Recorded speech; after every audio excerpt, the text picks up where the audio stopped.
Bonjour et bienvenue à tous. Ça, c'est donc la journée que j'organise tous les ans. Bien sûr, on change de sujet chaque année et cette fois-ci, donc, j'avais pensé faire un bilan et une réflexion. Ce n'est pas le premier bilan, ça sera certainement pas le dernier bilan sur le sujet. Donc, le tournant visuel et l'histoire globale à l'époque moderne.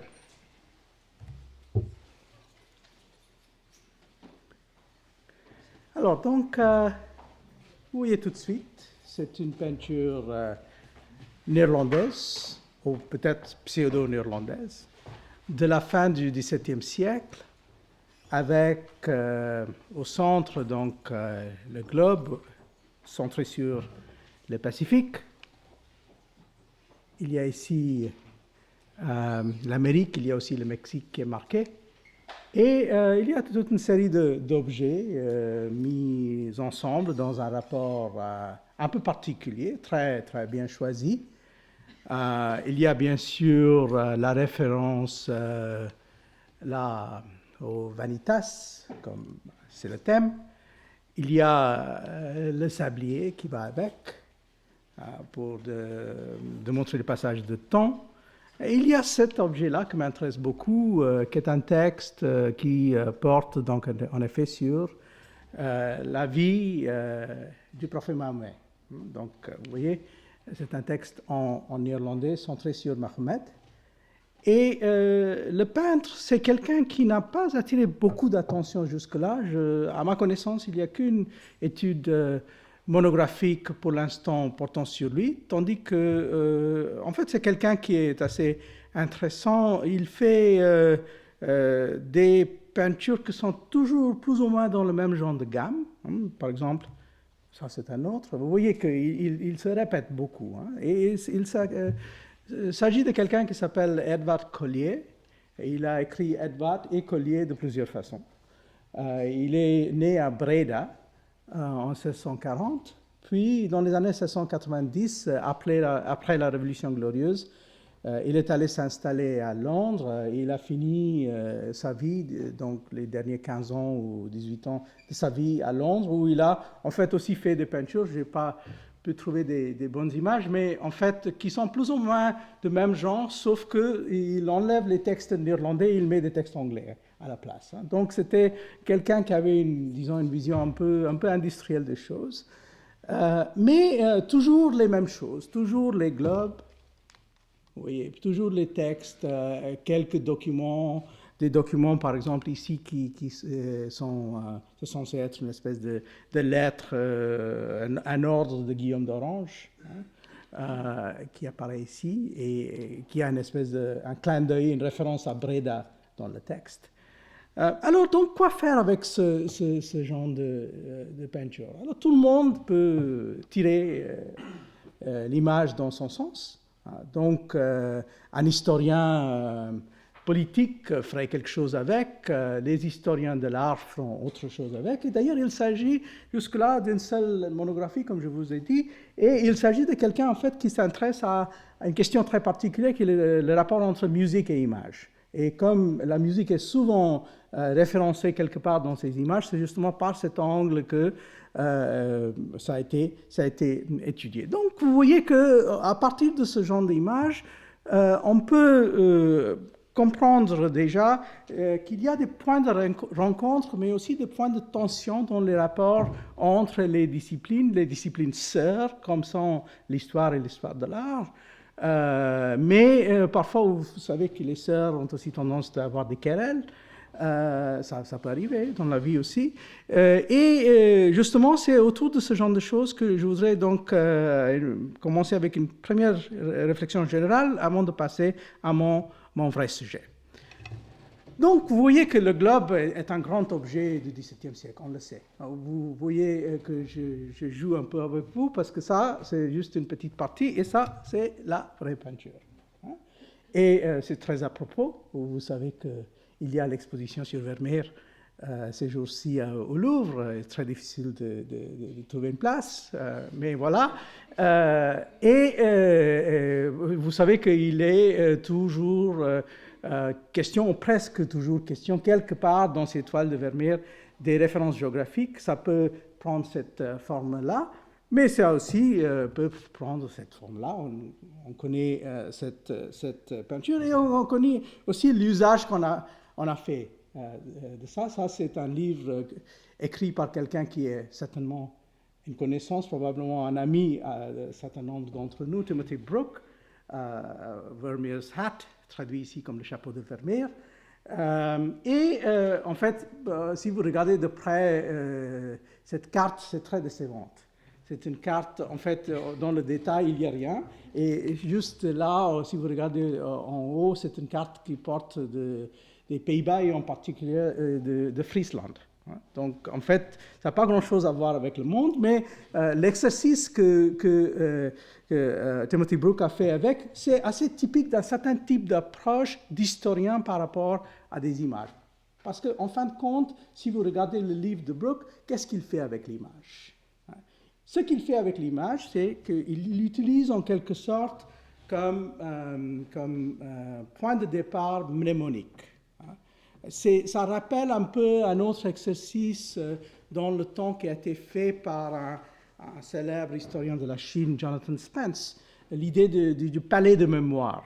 Vous voyez, donc où dans une image, on pouvait trouver des éléments, et ces éléments seront donc des espèces de ficelles qu'on peut tirer dans ce sens ou dans un autre. Donc, par exemple, ici, on peut commencer à décortiquer un peu l'image en disant, alors il y a le chapeau, ça vient d'où, l'autre objet vient d'un autre endroit, et on peut faire en quelque sorte l'histoire du commerce global à l'époque.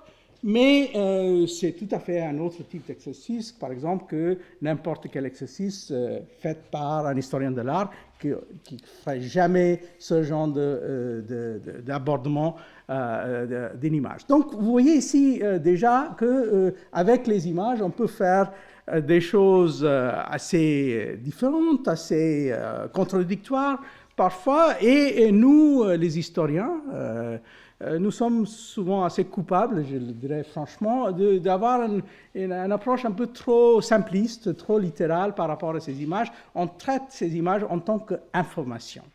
Donc ça a été parmi les faiblesses qu'on a reproché à un certain nombre d'historiens, même des historiens assez célèbres, par exemple, comme Simon Schama, utilisant les images sur les Pays-Bas au XVIIe siècle.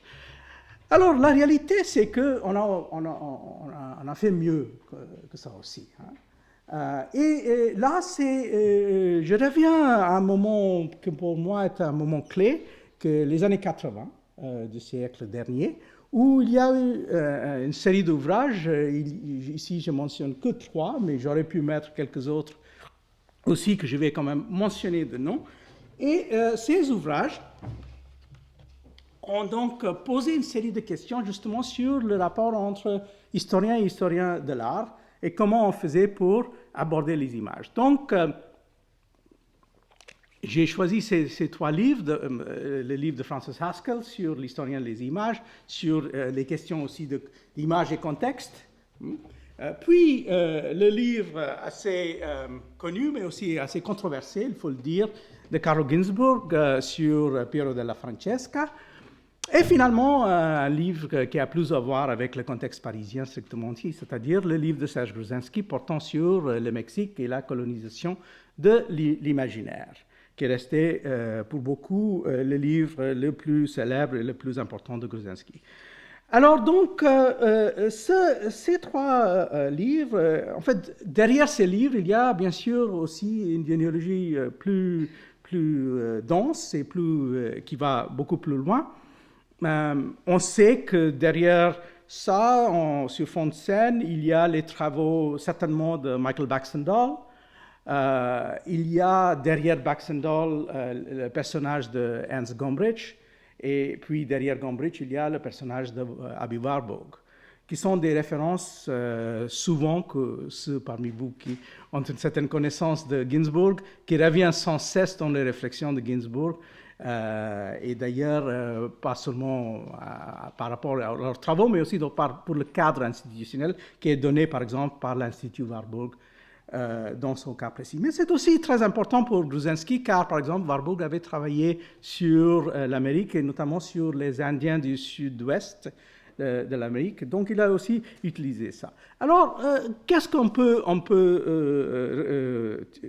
retirer de ces genres d'ouvrages? Ce sont des ouvrages, donc, qui sont faits dans 2 des 3 cas, en tout cas, par des auteurs qui ne sont pas des historiens de l'art.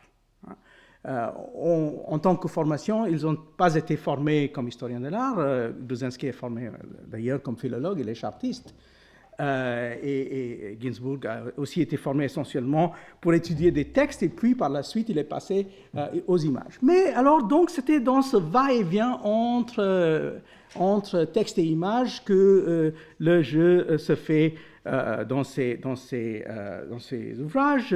Question de rapport, question de savoir s'il fallait faire une histoire sociale des images, quelle importance il fallait donner au contexte, quelle importance il fallait donner à l'image en tant que telle, les aspects formels, et ainsi de suite.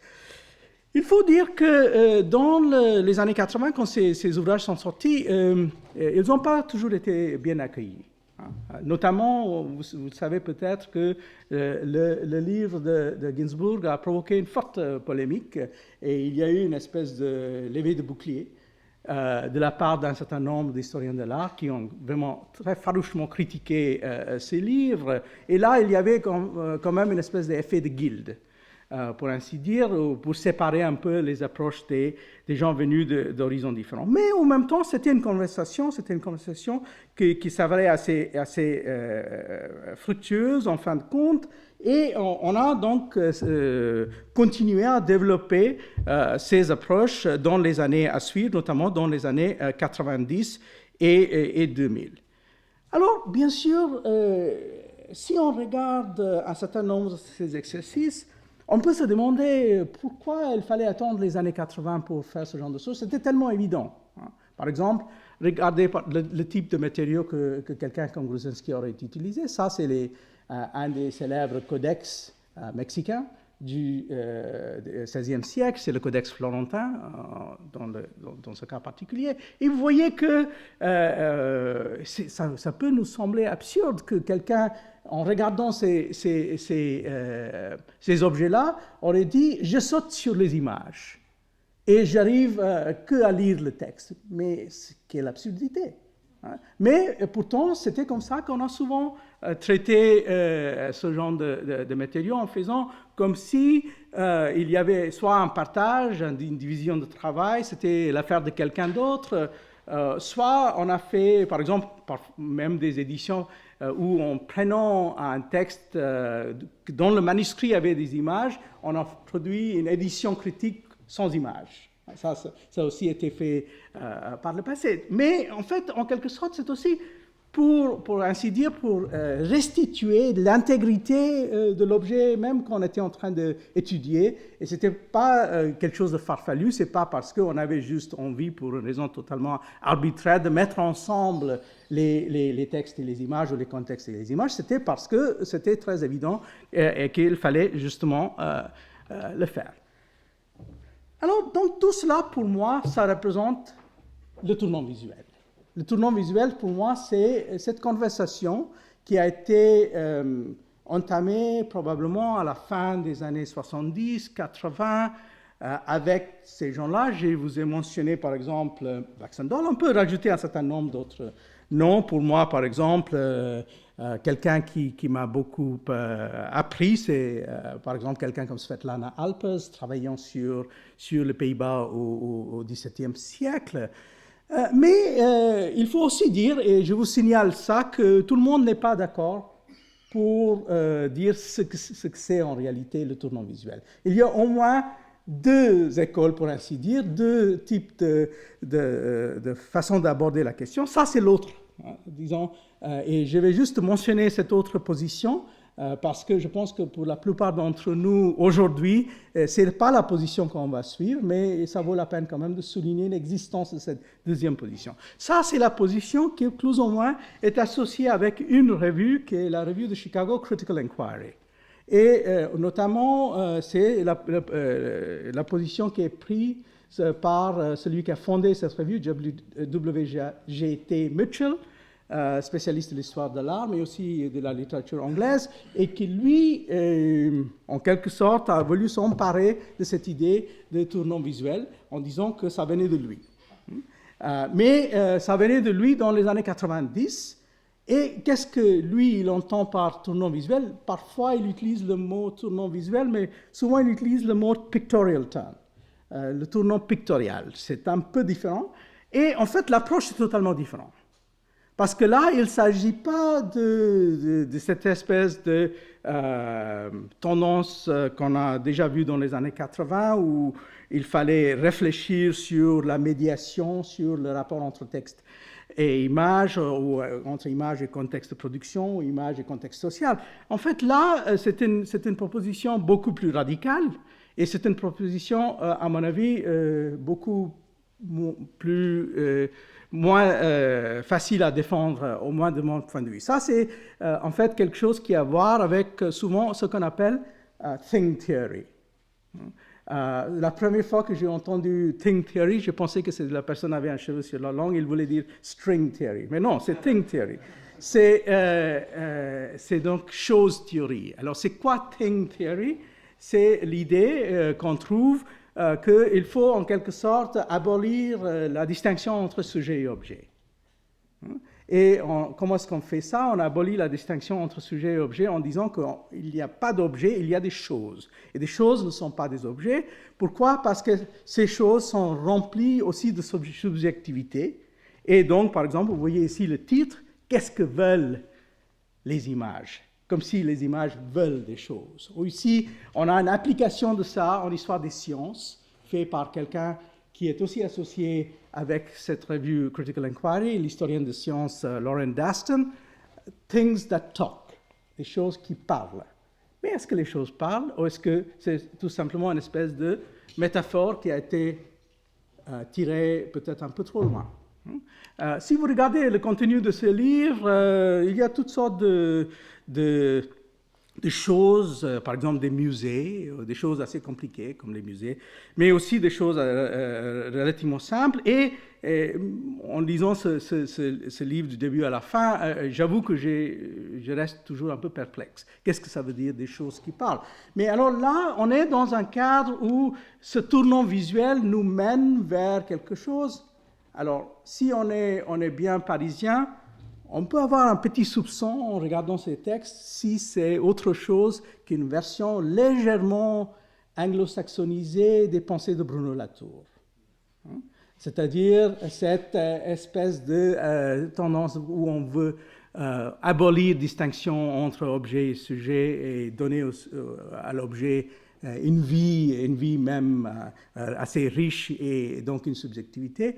Et voilà. Donc, pour l'essentiel, je veux, pour moi en tout cas, et je pense que ça serait le cas pendant la plupart de cette journée, prendre un peu de distance par rapport à cette version de tournant visuel et revendiquer plutôt une généalogie intellectuelle en allant vers cette autre version que je viens de vous décrire, qui part donc des débats et des réflexions des années 80. Alors, les débats et les réflexions des années 80 portaient sur l'histoire, mais pas forcément sur l'histoire globale.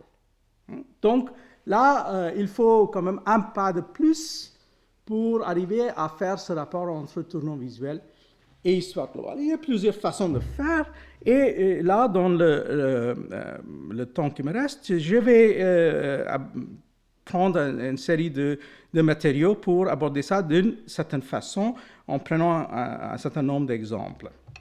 Et bien sûr, là où on peut commencer, c'est la cartographie. Sujet qui sera abordé aussi par la suite. Alors, ça, c'est une carte très connue, c'est lié avec cette production autour d'Anvers et les Pays-Bas donc lié avec des gens comme Ortelius, et etc. Mercator par la suite. Alors, c'est donc des textes qui ont été imprimés en utilisant un savoir qui venait un peu d'ailleurs, parce que même si la production, ça s'est fait dans les Pays-Bas, le savoir venait en grande partie de la Méditerranée et de la péninsule ibérique. Donc, c'était une espèce de coproduction, pour ainsi dire. Et ce sont des images qui ont beaucoup circulé, qui ont été amenées en cadeau, on verra, par exemple, dans les missions envoyées par des pouvoirs européens dans le monde extra-européen. C'était aussi des images qui ont été débattues et parfois qui faisaient des objets de discussion assez violentes. Et bien sûr, il y a une certaine façon d'aborder ces images. C'est la façon la plus simple. Par exemple, si vous regardez des textes de base portant sur ce genre de sujet, je pense par exemple au petit texte de l'historien portugais Vitorino Magalhães Godinho qui s'appelle « Le désenclavement du monde », un petit texte qui fait 120 pages ou 130 pages. Alors donc là, Godinho a une vision parfaitement téléologique du développement de cette cartographie, c'est-à-dire on commence avec ce genre d'image, ça c'est la fameuse carte de Fra Mauro du XVe siècle, où on a une certaine vision du monde, un monde qui est centré bien sûr sur la Méditerranée et l'océan Indien. L'Afrique c'est en bas, donc il ne faut pas être confus, ça c'est l'Europe, hein? Donc c'est le sud vers le bas et le nord, le nord vers le bas et le sud par là. Alors donc, on peut prendre ça, ou même pour faire ça d'une façon plus dramatique, il y a cette espèce de reconstitution de la vision ptoléméenne faite par des gens du XVIe siècle pour démontrer en effet comment ils étaient beaucoup plus savants que les gens d'avant, hein. Donc, c'est une vision qui est faite pour accentuer les différences. Et pour vous dire, donc, en gros, qu'à ce moment-là, on n'avait pas d'idée qu'on pouvait donc faire la circumnavigation de l'Afrique. Il n'y avait pas d'Amérique. Et puis, il y avait cet océan Indien assez vaguement défini. Il y a la péninsule arabe, bien sûr, mais puis l'Inde et la Taprobane, c'est-à-dire le Sri Lanka, et encore plus la Magna China et la Chine et le Cathay sont très, très mal définis dans cette espèce de vision. Donc, on peut inscrire tout cela dans cette vision totalement linéaire. Le monde est révélé, en quelque sorte. C'est un topos, un grand topos du XVIe siècle. Le monde est révélé et va prendre sa vraie forme. On a fait ça, on a abordé ça par des manières différentes. Par exemple, en citant le fameux vers de Sénèque, de Média sur Nexit terris ultima thule, sur le moment quand l'être humain va arriver à Thule, la dernière des terres qui pouvaient être découvertes par des gens. Et on va en fait utiliser ce texte de Sénèque comme espèce de prophétie. Et on sait que Christophe Colomb était lecteur de Sénèque et en fait il a même fait des annotations dans sa copie qui a été commentée par son fils. Donc il y a cette façon de voir les choses et puis on arrive à cette autre idée et là donc on est justement avec Ortelius et puis avec Mercator, où le monde est révélé dans sa vraie forme, la circumnavigation devient possible, et voilà donc aussi, par exemple, les figures de rhétorique de quelqu'un comme Francis Drake, qui dit donc qu'il a, en quelque sorte, the world encompassed, qu'il a pris le monde, en quelque sorte, il a saisi le monde, ce que va devenir par la suite aussi un peu l'idée dans les titres d'un certain nombre d'empereurs et des rois ailleurs dans le monde.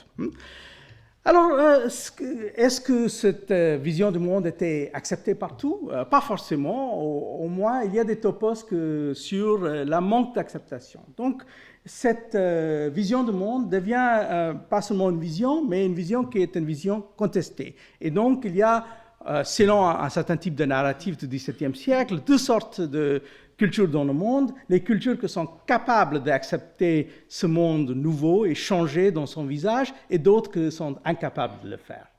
Donc, vous voyez, ça c'est un texte assez célèbre qui a été écrit par Edward Terry, qui était un prêtre, un protestant qui a été envoyé par le roi Jacques Ier d'Angleterre dans l'Empire moghol pour accompagner l'ambassadeur Sir Thomas Roe. Et alors, il raconte cette histoire, selon laquelle, à un moment donné,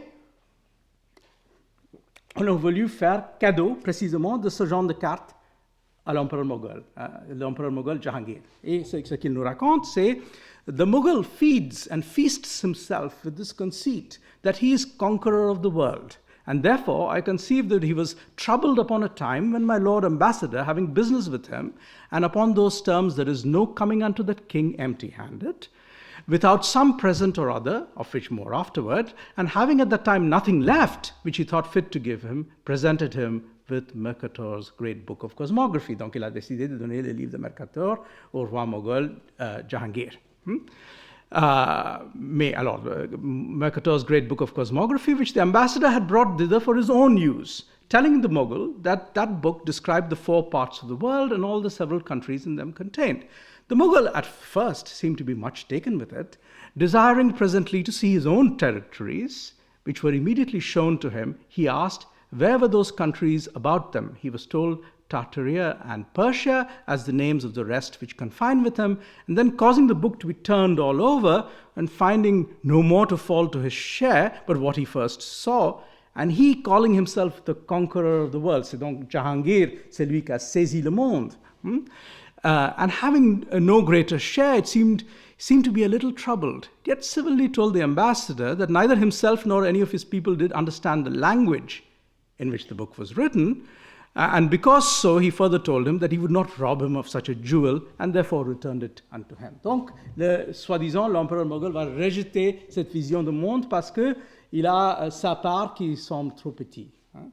Il est donc déçu, et donc cette espèce de nouveau savoir cartographique et cette représentation du monde fait par les Européens n'est pas à son goût. Il va faire renvoyer d'une façon assez presque l'Atlas à l'ambassadeur. Mais en fait, on sait que cette histoire est totalement fausse. Pourquoi? Par exemple, parce qu'on a des peintures comme ça, où les peintures de la cour moghole ont justement peint d'une façon allégorique l'empereur moghol en train d'embrasser le roi safavide qu'il n'a jamais vu de sa vie, mais donc il s'agit peut-être d'un rêve, de la représentation d'un rêve, et puis il y a cette espèce d'iconographie extrêmement compliquée, lion et agneau, et puis en fait ce qui est très intéressant, c'est que si on regarde de près, j'avais discuté ça à un autre moment dans mes cours de cette année, en fait c'est assez détaillé. Il y a énormément de précision dans la carte. Par exemple, pas seulement on montre la Mecque ou l'Égypte, mais aussi, par exemple, est très bien marqué, on trouve Venedig, qui est donc Venise, on trouve Moscou, on trouve la France, on trouve même la Hongrie, qui est donc la notation étant Magyar, et puis on a même les pays ibériques. La seule chose qui n'apparaît pas, c'est donc l'Angleterre, parce que c'est un problème de courbature. Donc, vous voyez que c'est une appropriation et en quelque sorte une acceptation de la part des Moghols de cette façon de représenter le monde. Ce n'est pas du tout comme si on renvoie l'Atlas de Mercator en disant ça n'a rien à voir avec notre façon de voir le monde. Donc, il faut toujours prendre avec un peu de caution ces matériaux. Et là, encore, je vous dis que on voit cette espèce de rapport très intéressant entre image et texte, parce que l'image montre que le texte ment. Parce qu'on ne peut pas avoir une image comme ça si, en effet, on avait un rejet. Et la réalité, c'est que pendant assez longtemps, il y avait cette espèce de thème répété sans cesse de ce qu'on appelait la réjection islamique du savoir occidental. C'est un thème qui a été développé par plusieurs savants, en commençant avec Bernard Lewis, mais aussi des gens comme Irfan Habib ou John Kaiser dans le cas indien, qui ont développé cette idée que la culture moghole n'était pas capable de s'ouvrir à une culture occidentale, et tandis qu'en réalité, on voit que les choses sont un peu différentes. On peut dire la même chose, et ça c'est beaucoup plus évident pour l'Empire ottoman. On sait qu'il y avait circulation justement de ces images, de ces façons de représenter le monde. Parfois on a un peu trop exagéré peut-être, mais néanmoins il est vrai que si on prend quelque chose comme ça, c'est la fameuse carte de Piri Reis, l'amiral ottoman qui a donc passé du temps à la fois dans la Méditerranée et dans l'océan Indien. Finalement, il a été exécuté parce qu'il n'a pas réussi dans une campagne contre les Portugais. Mais le temps de son vivant, il a donc appris énormément de choses. Ça, par exemple, c'est une carte où il montre l'Amérique. Et on a beaucoup spéculé sur comment il est arrivé à cette information. Une des possibilités, on n'est pas sûr, mais une des possibilités, c'est que le célèbre Antonio Pigafetta, italien qui a accompagné Magellan dans son voyage de circumnavigation, à la fin de sa vie, aurait été à Istanbul. Et donc, il se peut que c'était Magellan qui a directement donné ce genre d'informations à la cour ottomane. C'est la spéculation, en tout cas, de l'historien jésuite Georg Schurhammer. Mais en tout cas, on sait que l'élite ottomane, pas entièrement, mais en grande partie, a accepté d'intégrer ces matériaux avec ces autres choses qui sont beaucoup plus connues, beaucoup plus banales. Ça, c'est aussi une production qui est liée avec Piri Reis. Et là, vous voyez encore une fois Venise. Et puis, ça, c'est Alexandrie. Donc, ça fait partie de cette espèce d'atlas qui est produit dans les milieux intellectuels ottomans du XVIe siècle, très stylisé, mais pas la seule façon de représenter le monde et les endroits. On sait qu'au même moment, quand Piri Reis faisait ce genre de choses, et Piri Reis était un homme libre, et il appartenait à une famille moyenne, mais assez importante autour de Galata. Mais il y avait aussi d'autres, par exemple, qui étaient à l'intérieur du palais. Ça, c'est le fameux Matrakch Nassou, sur lequel j'ai parlé aussi un peu dans les cours de cette année. Lui, un bosniaque converti à l'islam, formé dans l'Enderun, à l'intérieur du palais, et qui va aussi lui représenter le monde et ses villes. Ici, c'est la flotte ottomane en France, dans le cadre de l'alliance entre Suleiman et François Ier. Donc vous voyez qu'on n'avait pas seulement la cartographie grande échelle de genre qu'on a fait avec Piri Reis, mais cette espèce d'autre vision du monde, endroit par endroit, le monde comme une espèce, pour ainsi dire, comme un collier de perles qu'on met ensemble, où les perles sont des villes qui sont donc liées en quelque sorte dans ces pages qui peuvent être dispersées par la suite. Mais bien sûr, on sait qu'il y avait toujours ce débat entre cette façon de représenter le monde et les autres façons. Toujours au XVIIe siècle, on a continué à produire des visions du monde où, par exemple, ici, c'est le monde centré sur la Mecque. Et ça a beaucoup plus à voir, par exemple, avec les géographies arabes du XIIe, XIIIe siècle dans son genre, même si parfois il y a des informations qui sont glissées à l'intérieur de ces matériaux. Donc, du coup, on peut parler même de l'existence d'une espèce de dialogue ou une espèce de conflit dialogique, si je peux ainsi dire, entre ces différentes façons de représenter le monde qui peuvent représenter aussi parfois des luttes de factions à l'intérieur de la cour ottomane. C'est un sujet qui a été développé par exemple par Giancarlo Casale dans un ouvrage portant sur l'expansion maritime ottomane, qu'il n'y avait pas un point de vue de l'élite ottomane, mais plusieurs points de vue qui étaient souvent en train de se battre. Et finalement, au XVIIe siècle, on sait que ce genre de vision du monde qui vient de la cartographie européenne est largement, mais pas totalement acceptée. Ça, c'est une carte qui vient de la production du célèbre Haji Khalifa ou Katib Chalabi dans les années 1630-40. Vous voyez qu'on a ici des éléments qui sont pris de la cartographie européenne. Il y a aussi des éléments qui restent dans les conventions plus anciennes. Par exemple, on dit ici Iklim Asia. Donc, c'est le continent d'Asie, mais c'est traité comme faisant partie des Haft Iklim, des 7 clims. Donc, on a une espèce de va-et-vient entre deux sortes de façons de classer et classifier le monde, mais dans le détail, il y a pas mal de choses assez intéressantes, des détails qu'on ne trouve pas forcément dans la cartographie d'auparavant. Et bien sûr, il y a ça qui est le plus frappant, c'est-à-dire chez Katib Chalabi, on trouve pour la première fois une description relativement détaillée du Japon. Donc, de Yapunia, comme il le dit ici. Et alors, donc, ça, on a fait des recherches et on sait que ça venait en grande partie du savoir jésuite, notamment le texte de Maffei qui circulait pas mal dans la cour ottomane. Donc, du coup, vous voyez que cette idée qu'il n'y aurait pas eu de circulation, qu'il n'y aurait pas eu de passage et de transformation possible dans la représentation du monde est à prendre avec un grain, ou peut-être même plusieurs grains de sel. Et je passe maintenant donc pour développer un peu la variété de ces possibilités, justement là où Katib Chalabi est arrivé, le Japon.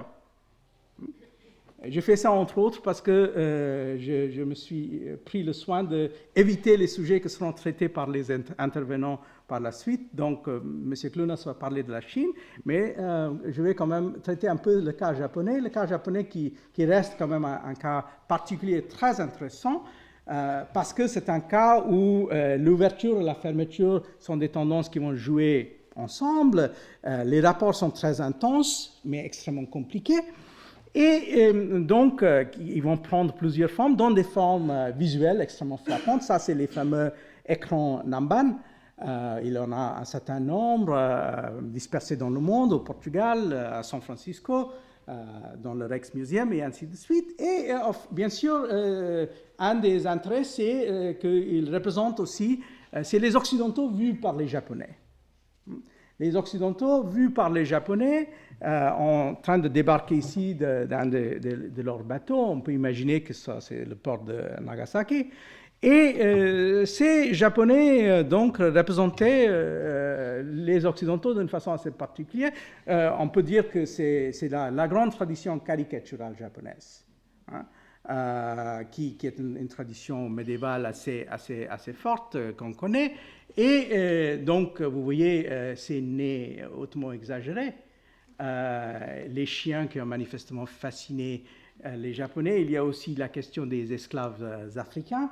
Donc, tous ces éléments d'exotisme qui sont soulignés et qui sont soulignés donc en jouant avec des formes de représentation qui ne sont pas une innovation totale par rapport aux formes antérieures, mais dans le contenu et dans les détails apportent beaucoup de choses qui sont donc des nouveautés justement du XVIe et du XVIIe siècle. C'est une question qui a été traitée par maintes auteurs. Je vous cite deux exemples, toujours une fois un exemple en anglais et un exemple plus récent en français. Donc, notre collègue et ami George Ellison, par exemple, a beaucoup traité ces questions, parfois sous le nom de George Ellison et parfois sous le nom de Jurgis Ellissonas, mais c'est la même personne.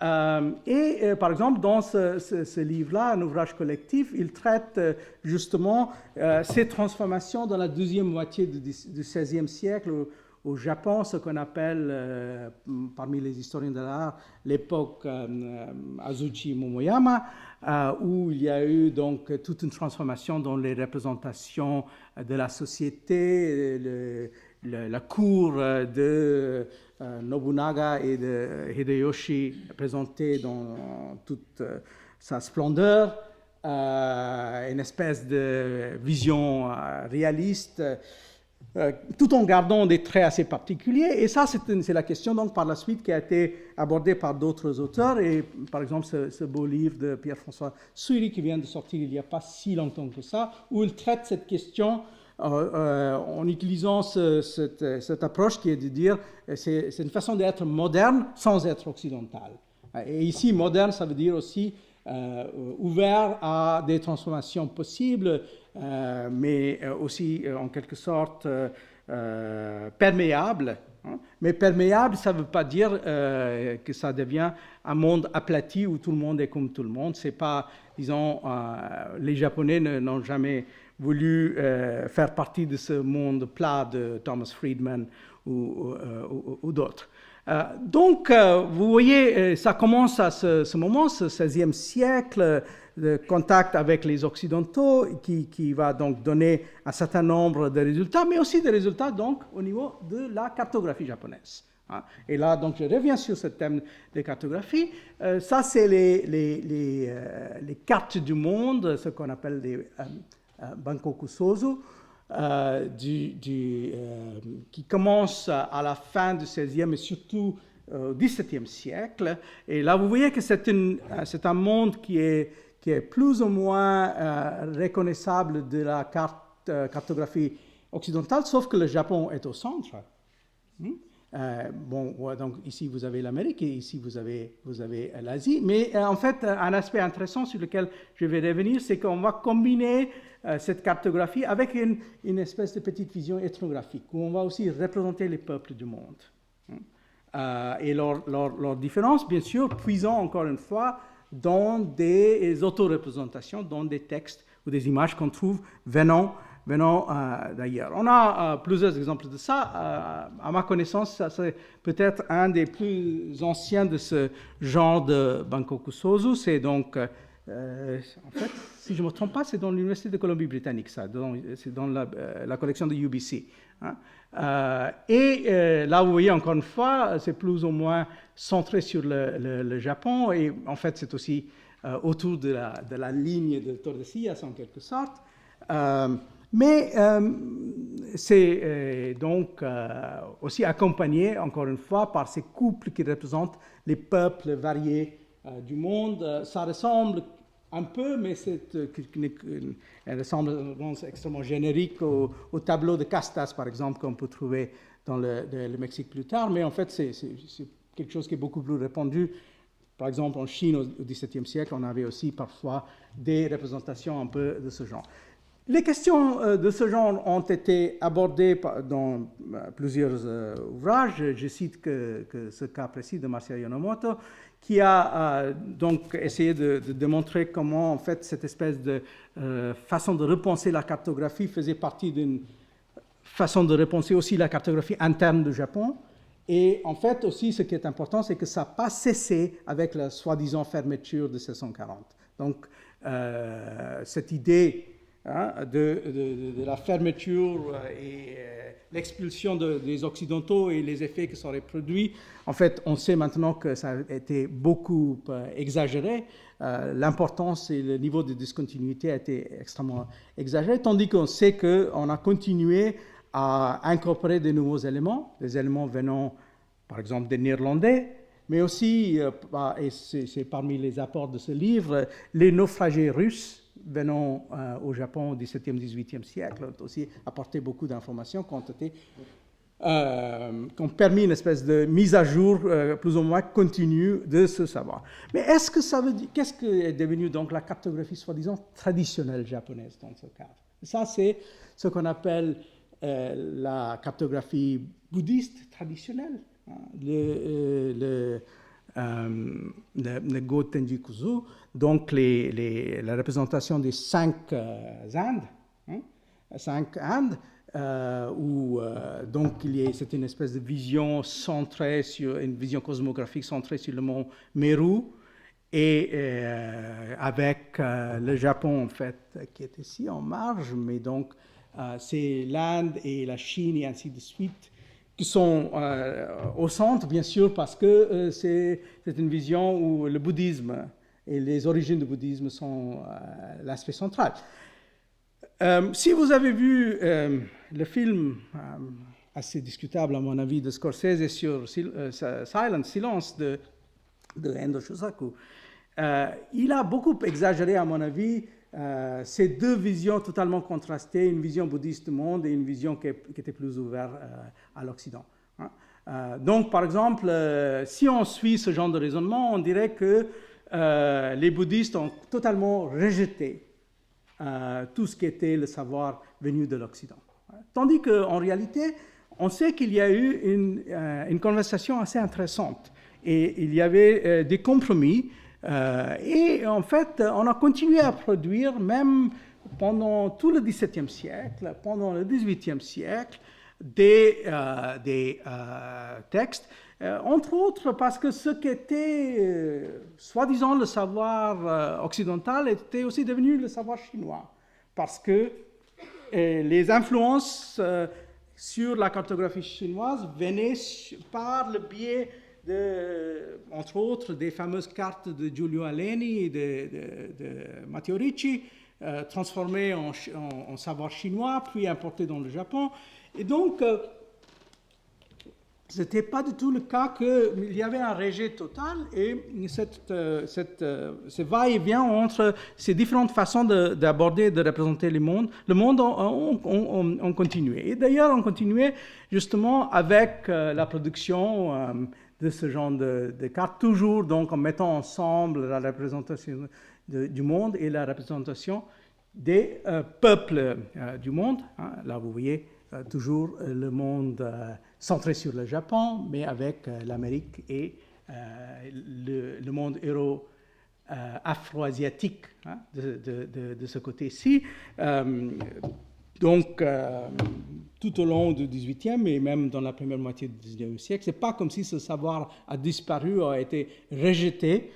C'est resté parmi les savoirs possibles et dont il y avait aussi, bien sûr, des milieux qui montraient une préférence beaucoup plus nette pour cette espèce de vision du monde centrée sur la vision cosmogonique du mont Meru et ainsi de suite.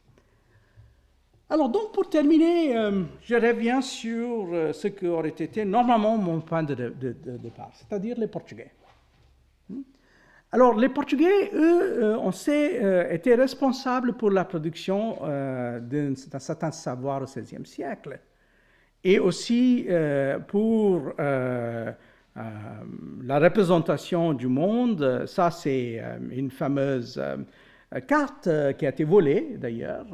C'est la carte qu'on appelle de Cantino, qui a été produite pas si longtemps que ça après les voyages de Colomb et de Vasco da Gama, et qui a été donc volée par un agent secret.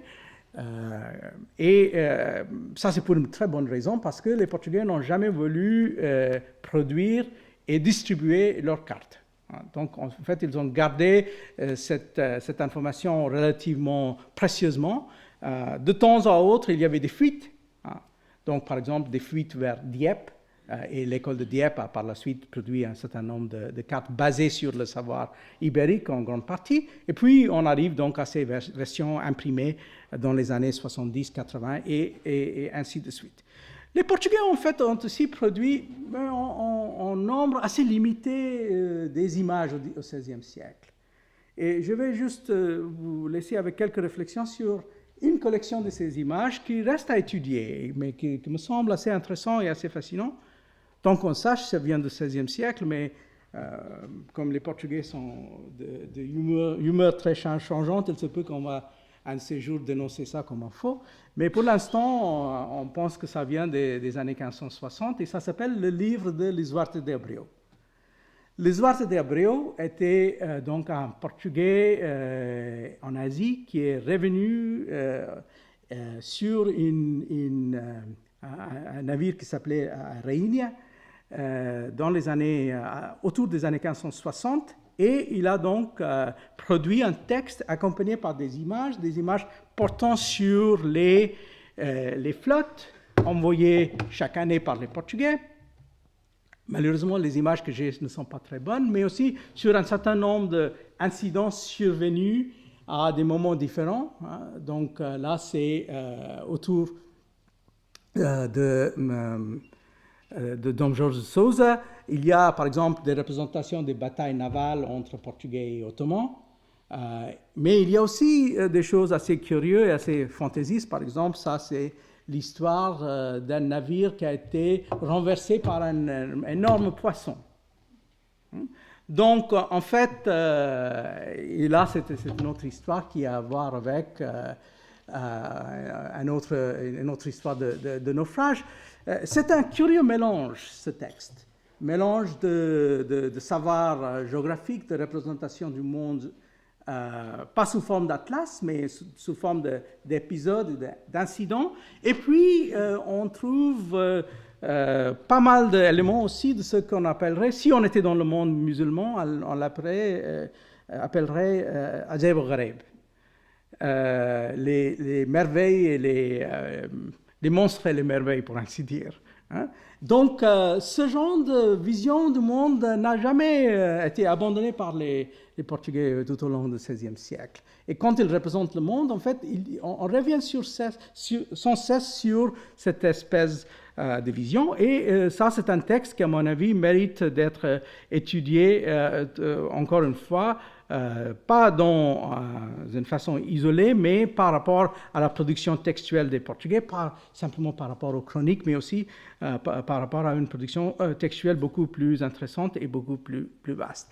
Il faut donc aussi peut-être abandonner un peu cette vision très patriote qu'on trouve chez un certain nombre de Portugais, où on insiste sur l'esprit scientifique du XVIe siècle, les hommes de la Renaissance comme Dom João de Castro qui a produit ce genre d'images où tout est fait en ordre, tout est donc dans cette espèce de progression linéaire du noir vers la lumière. Donc, il faut peut-être aussi, dans le cas portugais, revenir sur ces questions-là.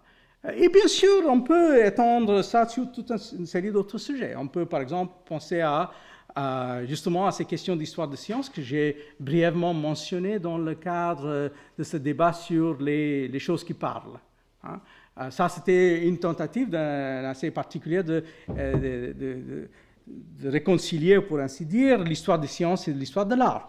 Je pense qu'il y a, par exemple, énormément de choses déjà faites, mais encore à faire, par exemple, sur des questions très particulières comme l'histoire de la représentation du monde par le biais de la flore et faune. Donc, par exemple, la botanique, qui est un grand sujet déjà au XVIe siècle, mais qui va devenir encore plus grand au XVIIe. Et là encore, il y a des choses à faire si on sort de l'histoire nationale et on va vers une histoire donc plus globale. Bien sûr, dans un cadre strictement national, on peut toujours faire la gloire des spécialistes de botanique aux Pays-Bas. Ça, c'est quelque chose qui est assez connu, assez répandu. Des gens comme Brumfius ou Van Rede, que vous voyez ici, avec le Hortus malabaricus, ou Nicolas Witzen, des gens qui ont donc fait des collectes et qui ont produit des images portant presque sur chaque endroit dans le monde. Donc, si vous regardez la production néerlandaise, on en a pour l'Inde du Sud, on peut trouver pour la colonie de Cap, on peut trouver pour le Brésil.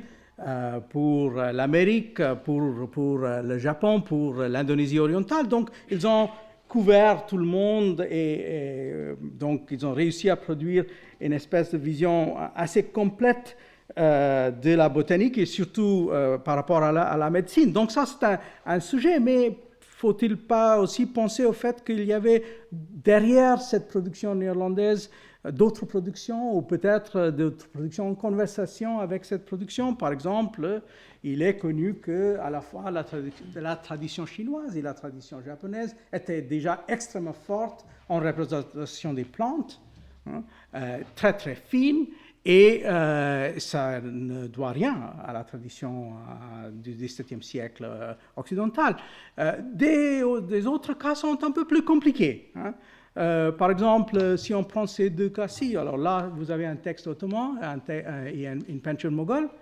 Là, il se peut qu'il y avait un rapport entre quelque chose qui était une production sur les plantes et les herbes venant d'une tradition italienne ou néerlandaise par rapport à cette production, même si on peut avoir des doutes sur ce cas-ci. Je pense que l'influence occidentale, je ne sais pas si ça saute aux yeux. Alors donc, là encore, partir de cette espèce de tournant visuel vers une histoire globale nous permet d'élargir nos horizons en histoire en général, en histoire des représentations, en histoire des sciences.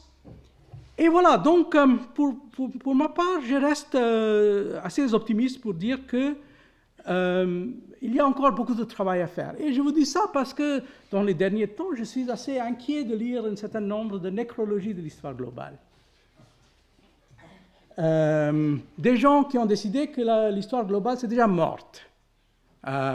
Et pour de mauvaises raisons. Donc, par exemple, prenez ces deux livres-là, l'un écrit par une historienne américaine, l'autre par un historien allemand, et que nous ont expliqué que la raison pour laquelle on faisait l'histoire globale, c'était pour des raisons politiques. C'était pour justifier la globalisation dans le monde actuel. Et alors, donc, bien sûr, dès qu'on passe à une autre situation, quand on a la fin, soi-disant, de la globalisation, quand les pays commencent à fermer les portes, apparemment, il faut cesser de faire l'histoire globale.